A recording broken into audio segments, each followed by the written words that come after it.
Imagine stepping right out of your front door, and suddenly the entire sky just changes color. I mean, it's literally like a scene straight out of a disaster movie unfolding right in Kagoshima City, Japan. The air gets incredibly thick, the sun is completely blocked out, and everything around you is just blanketed in this dense, dark layer of volcanic ash. It feels totally apocalyptic. But for the people living in the shadow of Sakurajima, it's just a stark reality. So let's unpack the unbelievable story of Japan's eternal giant. Okay, 1300. Now, what does a number that massive actually mean in this context? Well, picture this.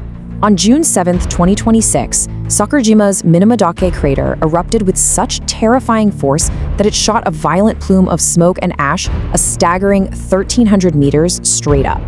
I mean, that's well over a kilometer into the sky. It's this breathtaking and, frankly, absolutely terrifying display of raw natural power.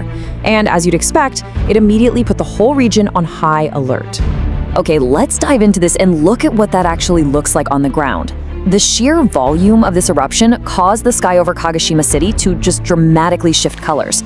We're talking roads, cars, entire buildings getting completely coated in volcanic ash. Visibility, it just plummeted instantly. People literally had to throw on masks just to breathe safely. And because the risk was so extreme, the Japan Meteorological Agency immediately clamped down with a level 3 volcanic alert. Basically, that's a crystal clear warning saying, do not go anywhere near the crater. It is incredibly dangerous right now.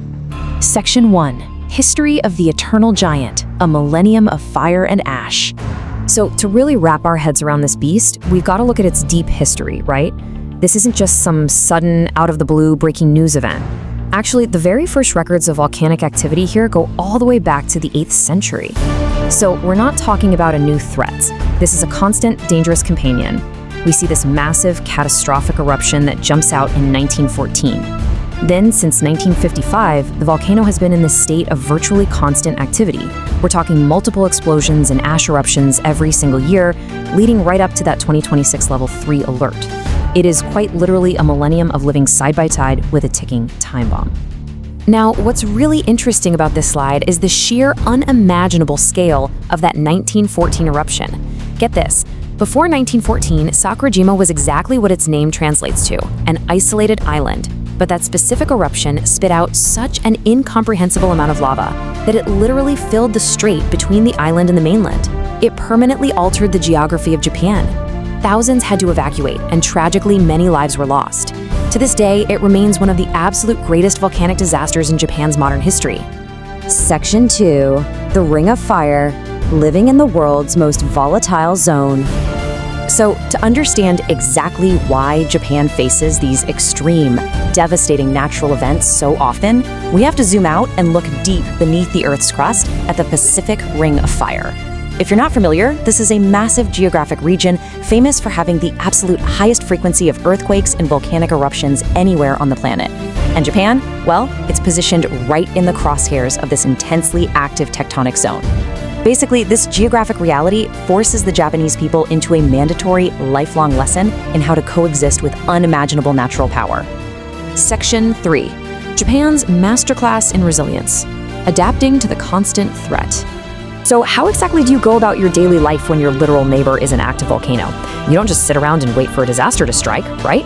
You actively prepare for it every single day. Routine emergency drills are just a totally normal part of life for the citizens in Kagoshima. The authorities maintain constant, around-the-clock monitoring, making Sakurajima one of the most closely watched volcanoes on Earth. They've got advanced early warning systems dialed in and perfectly mapped out pre-planned evacuation routes. And honestly, despite the severe threats to respiratory health and all the havoc the ash wreaks on road transport and infrastructure, this meticulous, rapid-fire preparedness is exactly why Japan is widely considered one of the most resilient countries on Earth. They really have mastered the art of adapting. Section 4. Technology versus nature. The limits of human engineering. When we connect those dark, heavy ash clouds of 2026 right back to the massive, map-altering destruction of 1914, it really forces us to pause. It challenges the very core of human innovation. We build all these incredible state-of-the-art early warning systems, but kya technology or monitoring systems future के बड़े volcanic disasters को रोक सकेंगे? या nature हमेशा एक कदम आगे रहेगी? Are we genuinely in control, or is humanity ultimately just incredibly small compared to the sheer unstoppable force of nature? It's a fascinating and honestly a deeply humbling thought. Aapka kya manna hai? I would absolutely love to hear your take on this, so please drop your thoughts in the comments. Thanks so much for joining me on this deep dive into Sakurajima's past and present, and I'll catch you next time.